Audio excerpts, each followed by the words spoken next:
national mu ngoog li nga xamante ne rek mooy ab centrale boo xamante ne rek centrale électrique pardon bu 300 mégawatts la ñu daal di allumé depuis jeudi passé foofee nga xamante ne rek mooy Rufisque Cap des Biches bu Rufisque alors bi le projet nag nga xamante ne rek ñu ngi koy amal ci lu tolloog 230 milliards ci suñu ay koppar ngir rek Sénégal daal de mën a gën a jaay yi nga xamante ne rek mooy wàllub énergie fii nii ci mim réew jaarale ko ak cette société bi le di Sénélec donc ñëw nañ ci ñeent ñi nga xamante ne rek ñoo daal de tax ba bi le projet daal de sorti bokk na ci homme d'affaires bi le di Arouna Dia Moustapha Ndiaye di importateur de riz Abdoulaye Dia patron Sénico ak kii nii donc di Khadim Ba nekk njiit donc ci Locafrique donc ñeent ñi ñoo daal de tax daal ba li ni mel daal de am alors ci xëtu yëglekaay bi le à la page 3 di ngeen ko si daal di fekk la siglekaay aussi daal dinay àddu rek ci lu ñeel wàllub màggal Touba wu ren gile li nga xamante ne rek mooy brigade sapeur pompier daal dinañ koy def ci seen bilan ci lu ñeel wàllub l'accident ak ñi nga xamante ne rek ñoo si ñàkk seen bakkan au total du ci wàññi lu tollook juróom-ñetti junni maanaam 800 victimes juróom-ñetti téeméer di 800 victimes ak 13 décès enregistrés maanaam lu tollook fukk ak ñett ci ay doomu aadama rek ñàkk nañ seen bakkan ci yoon wi lee doon dem màggali ji sa woote wu Serigne Touba bi lee alors ci la siglekaay aussi daal dinañ àddu rek ci di ngeen fekk ki nga xamante ne mooy Alioune Tine di njiitu Afrikajom Center moom mi la donc moo nekkoon invité grand jury du dimanche bu waa RFM daal dinañ àddu rek ci ki nga xamante ne mooy njiitu réew mi di xam ne ni Diomaye est verrouillé inaccessible et confiné ba tax rek mu koy daal di woo ngir mu gën a ubbeeku rek ci ñi nga xamante ne mooy les forces vives de la nation maanaam kii ni di Diomaye rek dafa renfermé wu bu ñu sukkandikoo rek ci kii nii donc di Alioune Tine bu Afrikajom Center donc à la page 5 dangeen ko ci daal di fekk las itam daal dina ñëw ci propagation des fake news le général Tine menace de sévir contre les auteurs depuis un certain moment rek ñi ngi nemmee ko ab vidéo bi circulé bi xam ne ni rek d'ici les jours à venir à partir de 21h dañuy amal rek lii nii di donc rafle wala plutôt lii nii nga xamante ne rek moo ñeel wàllub police daal di génn rek ngir ñu amal ramasse voilà 21h alors li ni mel nag ki nga xamante ne rek mooy ministre de l'intérieur daal dina wedd bu baax li ni mel di xam ne ni ab fake news la te dina daal di dal ci ñi nga xamante ne rek ñoo daal di biral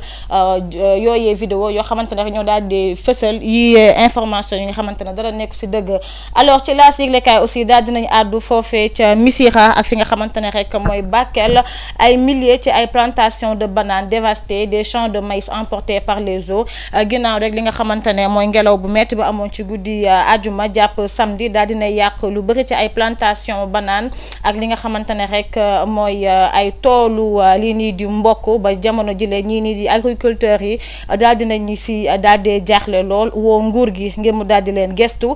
ki nga xamante ne aussi mooy meeru ngox bi di Amadou Ba itam daal dina leen wane bu baax li nga xamante ne rek mooy seen appui di xam ne ni aussi mi ngi woo moom itam nguur gi ngir rek mu daal di jàppale ñi nga xamante ne rek mooy ces agriculteurs yi nga xamante ne ñoom ñi lee seen ay lii nii di plantation daal dinay yàqu jamono jile alors ci laas aussi daal dinañ àddu ci meurtre d'Aziz Dabala et de son neveu Wale à Pikine la siglekaay di xam ne ni rek jamono jile ñii nii di waa DIC di division des investigations criminelles daal dina jàppandeegum ñu tolloog juróom-benn ci ay suspect nga xamante ne jamono jile ñi ngi en garde à vue donc ci xëtu juróom mu yëglekaay bi la di L'As Quotidien di ngeen ko ci daal di fekk en détail ñu dem si beneen yëglekaay ginnaaw L'As Quotidien di Walf Quotidien daal dinay àddu rek ci attaque et menace du premier ministre Sonko toujours dans la peau d'un opposant mu mel ni rek ki nga xamante ne mooy Elimane Diouring bile ba tey rek moom mi ngi ci mbubbu l'opposant moom bile Mamadou Sy Albert nee na c'est une grosse erreur moom mi la di ab analyste politique Alioune Tine moom nee na pointe une confusion de rôle entre Diomaye et son premier ministre mu mel ni rek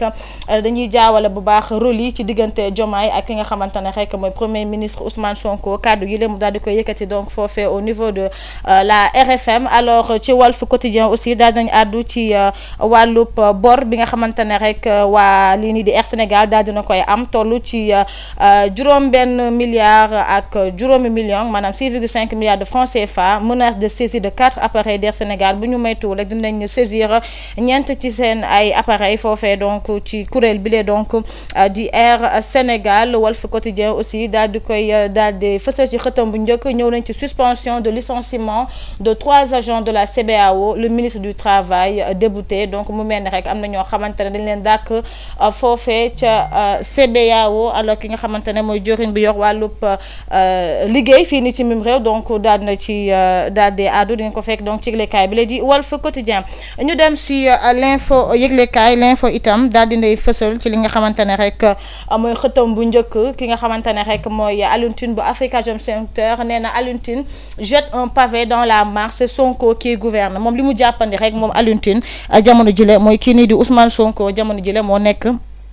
di doxal nee na ñu neex ñoog ñu dàq mu bañ ñoo neex ki nii di Sonko jamono jële moom mooy daal di gouverner lii nii di mim réew moi je le voyais bien à la présidence comme directeur de cabinet du président de la République secrétaire général de la présidence comme Jean Collin Ousmane Tanor Dieng donc moom mi ngi gisoon daal ki nii di Ousmane Sonko mu nekk foofee ca présidence nekk sax directeur cabinet njiitu réew mi wala sax secrétaire général bu présidence comme Jean Collin wala Ousmane Tanor Dieng feu Ousmane Tanor Dieng si c'était le cas il n'y aurait pas eu cette espèce de confusion des rôles la meilleure place pour Sonko c'est la présidence moom jàppandi na daal kii nii di Ousmane Sonko place am foofee ca présidence la Sonko a intérêt à ce qu'il gouverne dans un contexte pacifié où il y a un débat de fond parce qu'aujourd'hui il n'y a pas de débat de fond ba tey bu ñu sukkandikoo ci kii nii di Alioune Tine rejeter systématiquement les critiques fait peur aux gens vous allez petit à petit vers un système autoritaire or les Sénégalais sont rebelles à toute forme d'autoritarisme ils gouvernent le Sénégal et en même temps il est le chef de parti beaucoup demandent personne ne le voit il faut que Sonko sorte de cette contradiction Alioune Tine regrette l'inaccessibilité et le confinement du président Bassirou Diomaye Faye au palais maanaam moom ki nga xamante ne rek mooy Bassirou Diomaye Faye ci moom il est inaccessible maanaam jot ko nekkul lu yomb wante dafa confiné wu jamono jëlee ca palais bi pardon ki nga xamante ne mooy Ousmane Sonko rek moom la askan wi daal di gis ba tax rek moom jàppante ne ni jamono jëlee kii nii di Ousmane Sonko mooy diriger à la place de ki nga xamante ne rek mooy Bassirou Diomaye Diakhar Faye di ay kaddu kii ni donc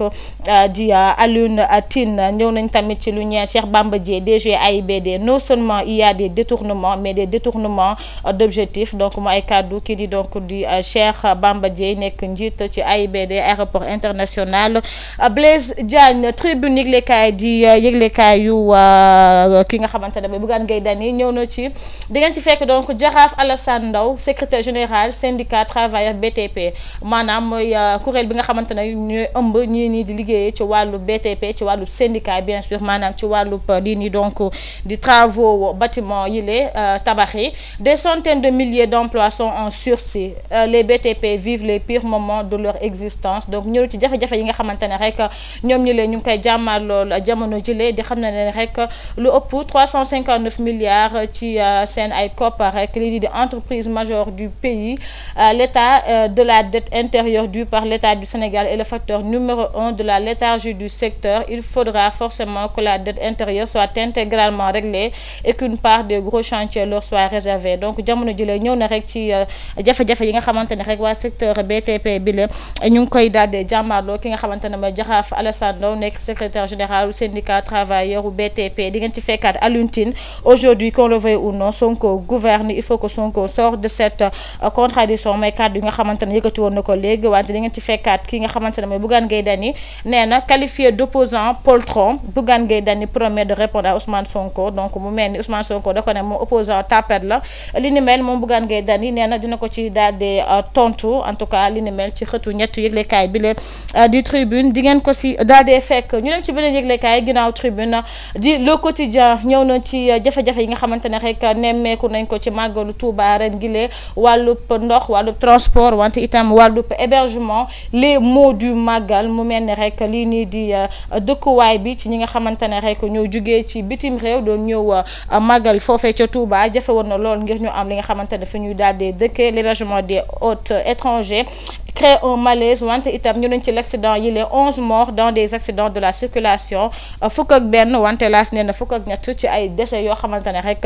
nemmeeku nañ ko ci màggalu Touba ren gi ñëw nañ tamit ci conséquences yi nga xamante ne rek taw bi lee wala lii nii di ngelaw bi daal dina koy jur ci ay jéeya foofee ca Tamba Bakel ak fi nga xamante ne rek mooy Missirah ci xëtu ñaaru yëglekaayu Madiambal Diagne bi lee aussi di ngeen ko si daal dee fekk ñu dem ci l'Indépendant desa dina ci 130e édition du Magal de Touba la gloire de Bamba vivifiée mu ngoog Magalu Touba ren bile ñi nga xamante ne rek ñooy taalibe yi daal dinañ wuyu bu baax ci li nga xamante ne rek mooy woote Cheikh Ahmadou Bamba Mbacké. Serigne Bassirou Abdou Khadre rappelle l'importance et le sens de la commémoration du Magal. Les talibés appelés à participer au projet d'installation de tentes dans la cour de la grande mosquée à l'achèvement des travaux du complexe Cheikh Ahmadoul Khadim pour l'éducation et la formation. Le gouvernement disposé à accompagner Touba pour l'amélioration du cadre de vie et du bien-être des populations maanaam rek Serigne Bass Abdou Khadre moom ba tey mi ngi ñëwaat na rek ci li nga xamante ne moo waral bi lee màggal wante itam woon na taalibe ngir ku nekk rek daal di participer ngir ñu installer ay tentes ci fi nga xamante ne rek mooy grande mosquée bu Touba wante itam jeexal travaux yi nga xamante ne tàmbale nañ ko ci complexe Cheikh Ahmadou Khadim donc bi nekk foofee ca Touba ngir rek wàllub éducation ak li nga xamante ne mooy formation nguur gi itam daal dinay xam ne ni rek pare na ngir daal di gunge bépp liggéey boo xamante ne daal dinañ koy amal foofee ci ville sainte bu Touba ngir rek li nga xamante ne mooy bien-être askan wi donc ci biir yëglekaay bi la di l'Indépendant di ngeen ko ci daal di fekk meurtre de Aziz Dabala et de Wali Baldé 3 suspects en garde à vue dinañ ci ñëwaat léegi en détail. Alors Sud Quotidien ñëw na ci jafe-jafe Air Sénégal comme duñ ko waxee tout à l'heure une compagnie en zone de turbulence ñëw nañ ci jafe-jafe yi nga xamante ne rek ñu ngi koy jàmmaarloo ko lii nii di Air Sénégal 4 de leurs appareils jamono jëlee sax dañ ko daal di en tout cas daal di arrêté bu ñu sukkandikoo ci yëglekaay bi lee di yëglekaayu Sud Communication. Alors scission au sein de l'institution sous-régionale Ibrahima Kane engage la responsabilité de la CEDEAO di ngeen ko fekk aussi ci yëglekaay bi lee du Sud Quotidien. Source à passage du TER à Sébikotane maanaam yoon bi nga xamante ne rek TER bi mi ngi koy jaare foofee ca Sébikotane l'enfer de Sébigar ñëw nañ ci jafe-jafe yi nga xamante ne rek moo nekk foofee ca gaaru Sébikotane. Obligé de faire un détour de plus de 4 kilomètres pour accéder à la route nationale. Les malades, les femmes enceintes, les enfants les plus vulnérables sont incapables de supporter un tel exploit. Donc jafe na lool en tout cas yoon bi foofee ci Sébikotane ndax da ngay def lu tolloo 4 kilomètres rek ngir daal di àgg foofee ca route nationale bi mu mel ni doon na lu jafe ci ñi nga xamante ne dañoo wopp jigéen yi nga xamante ne aussi dañoo nekk ci diggante maanaam rek dañoo daal di les femmes enceintes voilà ñi nga xamante ne ñooy gone yi ak képp koo xamante ne rek yaa ngi subir peut-être di ab handicap entre la hausse du coût de l'eau convoyée par les charrettes et les prix du transport. Les populations ne savent plus à quel sens se vouer tandis que la contrainte majeure est liée à la déperdition scolaire des enfants. Pourtant un seul arrêt-TER peut sauver ces âmes perdues. Donc mu mel ni foofee amul li nga xamante ne rek mooy ab arrêt tax na rek ba jamono jëlee en tout cas jafe na loolu ngir rek ñu daal di dox seen soxla ndax li nga xamante ne rek mooy gaar bi nekk foofee rek ca Sébikotane te TER bi di fa daal di jaar. Alors source a aussi di ngeen ci fekk député Moussa Diakhaté moom itam daal dinay àddu rek ci ñu jot a bëgg rek ñu daal di teb ab commission parlementaire foofee ca assemblée nationale ngir caytu rek problème bi am foofee ca ONAS les raisons dévoilées moom daal na ci àddu ci li ko daal di waral. ñëw na aussi ci màggal bile sur les routes de màggal 551 victimes dont 540 assistés et 11 décédés ont été recensés. Le bilan des 214 accidents donc ñëw nañ aussi ci l'accident wu màggal Touba ren wile nga xamante ne daal dina koy def ci yoon wile. Alors les Échos yëglekaay cérémonie officielle de màggal Touba déplore le folklore du mois de Safar. Donc Touba mu mel ni rek ñi ngi déplorer rek li nga xamante ne mooy folklore maanaam pëccëxoo li nga xamante ne ñi ngi koy nemmeeku chaque fois rek bu màggal daal di amee. Alors 18 safar li ni mel jour d'action de grâce la qu'il faut célébrer maanaam bésub ñaan la moom la ñuy daal di célébrer. Xalif bi moom mi ngi ñaawlu bu baax festivités yi nga xamante ne ñi ngi koy nemmeeku ci yenn kër yi saa bu màggal amee rek di 18 safar wante itam dépense inutile yi nga xamante ne ñu ngi koy daal di def te am na ñoo xamante ne sax pour dem Touba dañuy ñaan li nga xamante ne mooy paas donc yooyee koppar war nañ ko mën dugal feneen lu dul di ko parloo te amul benn sens te Serigne Touba wootewul loolu. Donc li ni mel Serigne bi moo ko daal dee xamle jaarale ko ci ki nga xamante ne rek mooy son porte-parole di Serigne Bass Abdou Khadre. Les Échos daal dinay àddu ci Aziz Dabala et Wali tués à Pikine 6 suspects dont la copine du danseur arrêté. Donc juróom benn ci ñoo xamante ne rek jamono jile daal dinañ leen suspecté maanaam ñi ngi njoxti ni dañoo laalee ci li ni mel daal dinañ leen rek placé en garde garde à vue bokk na ci rek ki nga xamante ne rek mooy la copine du danseur arrêté maanaam koo xamante ne xaritam la. alors Assane D considéré comme chef de gang donc kii nii de Assane moom la ñu daal di considéré ne moom moo njiite li nga xamante ne mooy gang wile. Modou Lo dénoncé par son oncle à qui il était confié voulant protéger ses amis a tout endossé. La responsabilité de Nabou Leye pas encore totalement déterminée. Meurtre de Wally une véritable boucherie. donc Modou Lo moom ki nga xamante ne mooy oncle am moo ko daal di boole wante itam Nabou Leye moom jamono jëlee ni mu laalee ci bile mbir ba tey kenn fësalugu ko rek ñi nga xaarandi bu enquête bi poursuivre ñu gën ko gardé gën a mën a xam. alors l'observateur daal dinay desandi rek ci li nga xamante ne mooy enquête bi lee waaw da ngay jaar ci suuf rek ma ñu jaar ci sama caméra bi waa kay merci l'observateur donc daal dinay àddu ci li nga xamante ne aussi mooy meurtre bi lee d'Aziz Dabala les détails de l'enquête li nga xamante ne moom Nabou Leye daal dina koy wax ñi nga xamante ne donc ñooy enquêteurs yi lee altercation téléphonique entre Aziz et El Hadji Mamadou Diawo les orientations sexuelles la menace et l'expédition punitive le film de l'arrestation de 6 personnes dont une jeune fille et les jumeaux A et O Diawo cerveau présumé de la bande à Diawo le caïd de Guinaw Rail au passé pénal chargé accusé d'avoir planifié l'opération donc mu mel ni ki nga xamante ne rek mooy Diawo bi ñu daal di jàppandi nañ ne moom mi moom mooy en tout cas tête de l'opération wante aussi am na ñeneen ñoo xamante ne rek ñoo ko daal di jàppale ba moom mi mu daal di amal li ni mel donc ci yëglekaay l'observateur di ngeen ko si daal di fekk enquête itam 6 suspects lañ daal di jàppandi dont l'ami intime de Dabala muy Nabou Leye ils ont été perdus par leur téléphone borné dans les lieux du crime donc d'après les enquêtes rek seen téléphone soriwul wala mi ngi woon foofee nga xamante ne rek jéey ba daal dina fay am muy l'appartement bi la nekk foofee ca Pikine Technopole ce que révèle l'exploitation du téléphone de Nabou Leye donc téléphone de Nabou Leye itam daal dinay wax les aveux glaçants de ML Diaw sur le mobile et le mode opératoire du crime donc moom daal dinay àddu rek ci lu waral mu daal di jëf li ni mel ak tamit ci yenn anam la ko daal di defee kii ni nga xamante ne rek mooy Modou Lo comme ni ñu koy woowee rek daal dina ci àddu aussi. alors ñu dem ci beneen yëglekaay di Vox Populi desandi na ba tey ci meurtre d'Aziz Dabala ak Wally rebondissement inattendu présumé meurtrier arrêté à Touba son oncle le balance par peur pour sa vie donc moom oncle am la confié woon waaye kooku tamit moo ko rek daal di dénoncé ñi nga xamante ne rek ñoo gendarme nekk foofee ca Touba. les révélations chocs et accusations graves de Mamadou Lamine Diaw di Modou Lo sur Aziz et Wally donc moom am na accusation yoo xamante ne daal dina koy def ci Aziz ak ki nga xamante ne rek mooy Wally juróomi personne teg nañ leen en garde à vue dont Nabou Leye danseuse et amie proche